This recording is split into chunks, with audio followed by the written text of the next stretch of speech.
Good morning everyone. पहले 2 दिन हम लोगों ने लिमिट्स के बारे में पढ़े हैं। ठीक है, ये जो मैं आपको बेसिक पढ़ा के दे रहा हूं, मैं आपको 10 दिन का एक बेसिक क्लास बता रहा हूं जो भी 11th और 12th के चैप्टर्स के लिए आते हैं। तो जो हमने अभी 2 दिन के लिए बेसिक पढ़े थे वो था लिमिट्स। अब लिमिट्स के एक सीढ़ी और चढ़ते हो तो वो चैप्टर का नाम रहता है डिफरेंशिएशन, और उसी को हम लोग प्यार से बोला जाता है डेरिवेटिव। आप लोग इसको डिफरेंशिएशन भी बोलते हो, डेरिवेटिव भी बोलते हो। अब डिफरेंशिएशन क्या होता है? डिफरेंशिएशन का मीनिंग क्या है पहले वो समझ लो। डिफरेंशिएशन का मीनिंग होता है जब भी हम बड़ी चीज को तोड़ तोड़ के क्या करते हैं, अलग अलग कर देते हैं, तो ऐसे टर्म को हम लोग बोला जाता है डिफरेंशिएशन। जैसे अगर मेरे को एक बिल्डिंग तोड़ना है तो बिल्डिंग तोड़ने के लिए क्या करता हूं, मैं एक एक फ्लोर ऊपर से तोड़ते आता हूं। ऐसा नहीं करता हूं कि जैसे फॉरेन में होता है कि नीचे से बम लगा के अपन तोड़ देते हैं। अगर अपन उस तरीके का टेक्निक्स यूज करते हैं तो आजू बाजू वाले के घर भी गिर जाते हैं अपने इंडिया में।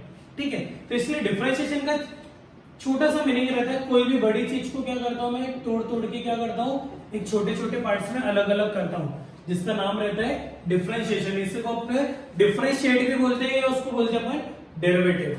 अब इसका जो बेसिक फॉर्मूला रहता है डेरिवेटिव का वो रहता है D by D X. Derivative को जब भी हम पढ़ते हैं, डिफरेंशिएशन को जब भी पढ़ते हैं, तो आपको सबसे पहले ध्यान में आना चाहिए डेरिवेटिव अपन और डिफरेंशिएशन क्या बोलते हैं। इसको बेसिक फॉर्मूला रहता है डी, ये जो अपॉन का साइन रहता है इसको बोलते हैं बाय dx। फिर से मैं बताता हूं, इसका बेसिक फॉर्मूला रहता है d बाय dx, यानी इसको बोलते हैं अपन डिफरेंशिएट। d यानी डिफरेंशिएट, ये जो अपॉन का साइन रहता है इसको बोलते हैं विद रिस्पेक्ट टू x। क्या बोलता हूं, फिर से बता रहा हूं, इसको बोला जाता है differentiate with respect to x। Differentiate with respect to x। इसका मैं आपको पूरा एक बेसिक फॉर्मूला समझा के देता हूं। इसको बोला जाता है d by d x of x to the power n. इसको पढ़ते समय अपन बोलते हैं d by d x of x to the power n. क्या बोला जाता है, फिर से बता रहा हूं, d by d x of x to the power n. ये अपन इसको ऐसा भी बोल सकते हैं differentiate with respect to x of x to the power n. तब इसको अपन करते हैं, इसका फॉर्मूला कैसे बनता है वो बताता हूं। मैंने बोला d by d x of x to the power n, यानी मैं रुका कहां पर, आखिरी बोलते समय एन पर। ये जो एन रहता है ये रहता है नंबर। एन का मीनिंग क्या रहता है, नंबर। और मैं रुका कहां, एन पर, तो एन सबसे पहले लिख लो। फिर ये जो पूरी टर्म है ये वाली, इसको एज इट इज लिखो और उसमें से -1 कर दो। ये फॉर्मूला बनता है डिफरेंशिएशन का। क्या फॉर्मूला बनता है, फिर से मैं आपको बताता हूं। जैसे मेरे पास लिखा है d by d x of x to the power n, मैं रुका एन पर, एन पहले लिखा। फिर ये वाली जो टर्म रहती है डी बाई डी एक्स को छोड़कर वो टर्म को एज इट इज लिखना और उसमें से -1 करना। तो ये आपका बेसिक फॉर्मूला तैयार हो जाता है किसका, डिफरेंशिएशन का। अब मैं आपको बताता हूं, जैसे यहाँ पर x है तो यहाँ पर भी x होना कंपलसरी होता है। जैसे यहाँ पर मैं लिखता हूं d by d x of x to the power 8। क्या लिखा मैंने, d by d x of x to the power 8। तो मैं रुका कहां पर, टर्म पर 8 पर। फिर ये पूरी टर्म एज इट इज लिखूंगा और उसमें से -1, यानी term become 8 to the power 7। फिर से एक एग्जांपल लेता हूं, जैसे मैंने लिखा D by d x of x cube. अब मैं रुका कहां, क्यूब पर, क्यूब एज इट इज, ये पूरी टर्म एज इट इज लो, उसमें से -1, यानी टर्म बिकम स्क्वायर। जैसे मैंने यहां पर लिखा, अब जैसे d यहां पर x, तो यहां भी x है, अगर यहां पर t आता है तो सिंपल यहां पर हम t लेंगे, d by d t of t raise to the power 9। रुकेगा हम लोग 9 पे, फिर ये टर्म पूरी लिखो 9 -1, ये term become t raise to the power 8। ये जो चैप्टर है बेटा, ये आप कोई भी फील्ड लो, चाहे वो आपको अगर सीए की एग्जाम देना है, सीएस करना है, तो भी आपको काम आता है। साइंस वाले बच्चों को तो लाइफ टाइम काम आता है। जो भी बच्चा आगे अच्छी इंजीनियरिंग वगैरह की पढ़ाई करना चाहता है उसको ये आना बहुत जरूरी रहता है। तो इसलिए मैं आपको पूरा बेसिक पढ़ा दे रहा हूं, जो आपके 5 साल तक आगे भी काम आपको आएगा 12वीं के बाद। तो इसका बेसिक फॉर्मूला मैंने पढ़ाया आपको d by d x of x to the power n. मैंने रुका मैं एन पर, उसको पूरा लिखा और उसमें से -1 कर दिया। फॉर एग्जाम्पल मैं अगर यहाँ पर लेता हूँ d by d t of t raise to the power 12, तो मैं कहां पर रुका, 12 पे, 12 एज इट इज लिखूंगा, फिर पूरी टर्म लिखूंगा 12 -1, तो इसका बेसिक फॉर्मूला हो गया 11।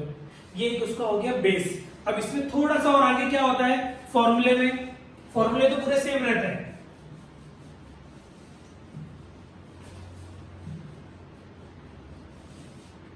अब कभी कभी क्या होता है ये फॉर्मूले के साथ ये जो फॉर्मूला है इसके साथ कोई एक कांस्टेंट टर्म आ गई, सपोज फॉर्मूला आपका सेम लिखा हुआ है, अब यहाँ पर कुछ नहीं था तो मैंने डायरेक्ट फॉर्मूला बना लिया। अब यहाँ पर क्या हो रहा है, कांस्टेंट टर्म आ गई जिसका नाम क्या है, ए। कांस्टेंट टर्म यानी कोई भी नंबर्स या कोई भी alphabet A B C D other than x और वाई। तो यहाँ पर क्या होता है, ए कांस्टेंट है, ए को मैं बाहर निकाल लेता हूँ। तो जब भी डिफरेंशिएशन हम सॉल्व करते हैं तो जो भी कांस्टेंट टर्म आती है बच्चों, कांस्टेंट यानी कोई भी नंबर, तो सबसे पहले इनको बाहर निकाल लो। ये ए है कांस्टेंट, इसको मैं बाहर निकाल लिया और बचे टर्म को एज इट इज लिखा। समझ में आया मैंने क्या करा, आपको फिर से बताता हूँ। ये कांस्टेंट टर्म है ए को मैंने बाहर निकाल लिया, निकाला बाहर, और जो बची है d by d x of x to the power n, इसको एज इट इज लिखा। ये ए बाहर ही होगा। अब ये फॉर्मूला अपन ने पढ़े, d by d x of x to the power n, रुका कहां में, एन पर, फिर ये पूरी टर्म लिखा, उसमें से -1, in formula become a into n x to the power n minus 1। इसका एक एग्जांपल बताता हूं मैं आपको। जैसे मैंने लिखा d by dx of 4x to the power 5, क्या लिखा मैंने, d by dx of 4x to the power 5। अब इसमें मैं देखता हूं कि कांस्टेंट टर्म कौन सी है मेरे पास, 4 को बाहर ले लिया, बची हुई टर्म कौन बचा, d by dx of x to the power 5। फिर बताता हूं, इसको कांस्टेंट टर्म है अपने पास 4 को मैंने बाहर निकाल लिया, बचा कौन, d by dx of x to the power 5, 4 as it is लिखा। अब d by dx of x to the power 5, रुका कहां मैं, 5 पर, 5 एज इट इज। फिर ये पूरी टर्म में से क्या करूंगा मैं, 5 minus 1, तो 4 5 से होता है 20, x to the power 5 में से 1 गया, ये हो गया आंसर आपका 20 x to the power 4। एक और एग्जांपल आपको समझा के देता हूं बेटा। जैसे यहाँ पर लिखा है d by dt of 6t raised to the power 7। देखो यहाँ पर t है तो यहाँ पर भी t आना कंपलसरी होता है।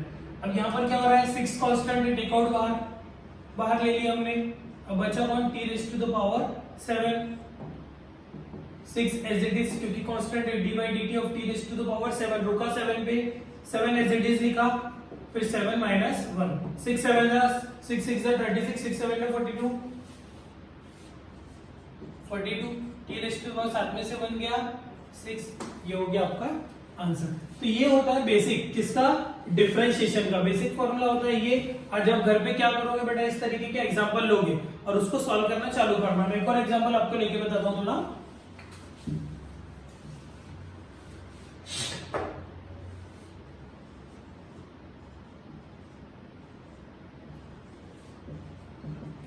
जैसे मैंने लिया d by dx of 9x to the power 4, अब आपको कांस्टेंट दिख रहा है 9, इसको बाहर ले लिया, बचा कौन आपके पास, d by dx of x to the power 4, 9 as it is रहेगा, बचेगा x to the power 4, रुकेगा 4 पे, फिर 4 minus 1, 9 4 जा 36, x to the power 4 में से 1 गया 3, तो ये हो जाता है आपका फाइनल। इसको बोला जाता है डिफरेंशिएशन। क्या बोला जाता है, डिफरेंशिएशन। ये आपको 11वीं में भी काम आता है और 12वीं में जो बोर्ड एग्जाम रहती है उसमें ये चैप्टर में से फिर भी 15 से 16 मार्क का पूछा जाता है, तो इसलिए पढ़ना अपने को इंपॉर्टेंट है। आज मैंने आपको बताया वो डिफरेंशिएशन का बेसिक कैसे रहता है, कल के जब लेक्चर में आपको बताऊंगा तब इसके थोड़ी सी आगे की थ्योरी और इसमें और क्या क्या होता है और इसके में फॉर्मूले कौन से रहते हैं, फॉर्मूले यानी ट्रिग्नोमेट्रिक आइडेंटिटी के बारे में कल बताऊंगा जो आपको सबसे हार्ड लगती है।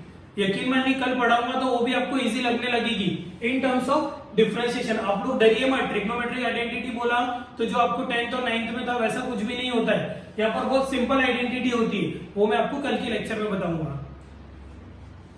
आपके और भी फ्रेंड्स अगर 11th में साइंस लेने वाले होंगे तो उनको भी आप ये वीडियो शेयर करिए, उनको अच्छा लगता है तो हमारा चैनल को जाके आप सब्सक्राइब कीजिए। Thank you.